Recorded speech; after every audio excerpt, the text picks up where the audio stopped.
America के president elect Donald Trump शपथ ग्रहण से पहले ही फुल फॉर्म में नजर आ रहे हैं। आधिकारिक तौर पर अपनी दूसरी पारी की शुरुआत करने से पहले वो सरकार के हर अहम ओहदे पर अपने प्यादे को सेट कर लेना चाहते हैं, ताकि आने वाले दिनों में उनकी सरकार चलाने में किसी भी तरह की कोई अड़चन ना आ सके और वो अपनी नई पारी बिना किसी रोक टोक के खेल सके। इन्हीं सब बातों को ध्यान में रखकर ट्रंप ने कुछ दिनों पहले ही अपने कैबिनेट मंत्रियों के नामों का ऐलान किया, जिसको देखकर हर कोई कह सकता है कि ये वही लोग हैं जो ट्रंप के एक बार फिर से व्हाइट हाउस जाने में सबसे ज्यादा मददगार साबित हुए।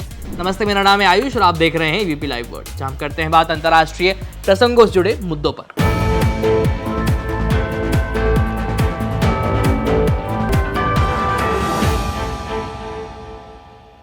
अब इसी कड़ी में 1 दिसंबर को उन्होंने अपने एक्स अकाउंट पर एक पोस्ट किया, जिसमें उन्होंने अपनी बेटी टिफनी के ससुर और लेबनानी मूल के अमेरिकी कारोबारी मसाद बोलस को अरब और मिडिल ईस्ट मामलों पर वरिष्ठ सलाहकार के तौर पर नियुक्त कर दिया। आपको बता दें कि मसाद ने कथित तौर पर ट्रंप के चुनावी प्रचार के दौरान अरब मूल के मुस्लिम नेताओं से मुलाकात की और मिशिगन में ट्रंप की जीत में मुख्य भूमिका भी निभाई।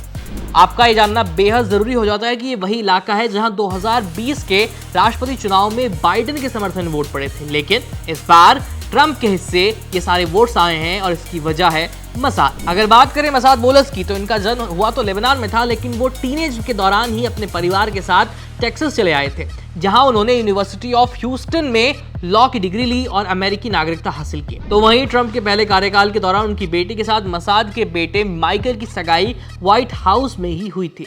इसके साथ ही ये भी बता दें कि इससे पहले बीते शनिवार को ट्रंप ने अपने दूसरे समधी चार्ल्स कुशनर को फ्रांस में राजदूत के तौर पर नॉमिनेट करने की घोषणा की थी। चार्ल्स कुशनर ट्रंप की बड़ी बेटी के ससुर हैं। कुशनर वही हैं जिनके ऊपर 2005 में टैक्स रिटर्न भरने में गड़बड़ी और फेडरल इलेक्शन कमीशन को झूठा बयान देने का आरोप लगा था, जिसे ट्रंप ने सरकार में आते ही माफ कर दिया था। अब अमेरिकी राजनीति में एक नया विवाद जुड़ते हुए नजर आ रहा है, वो ये कि ट्रंप अपने परिवार और दोस्तों को ही अपनी सरकार में अहम पद दे रहे हैं, जिस वजह से उन पर परिवारवाद का आरोप लग रहा है। लेकिन आपको बता दें कि ये कोई पहला मौका नहीं है जब ट्रंप ने अपनी सरकार में परिवार के लोगों को शामिल किया हो। इससे पहले उनकी बेटी इवांका और दामाद जेरेड कुशनर को मुख्य सलाहकार के तौर पर उन्होंने नियुक्त किया था। ऐसे में सरकार बनने के बाद ट्रंप को एक साथ कई मोर्चों पर विपक्षियों का आरोप का सामना करना पड़ सकता है। अब देखना यह होगा कि इस नई पारी में ट्रंप इन सब से कैसे निपटते हैं। आज के लिए सारी जानकारी जुटाई थी हमारे साथी साहिल राज ने। मेरा नाम है आयुष, देखते रहिए एबीपी लाइव। धन्यवाद।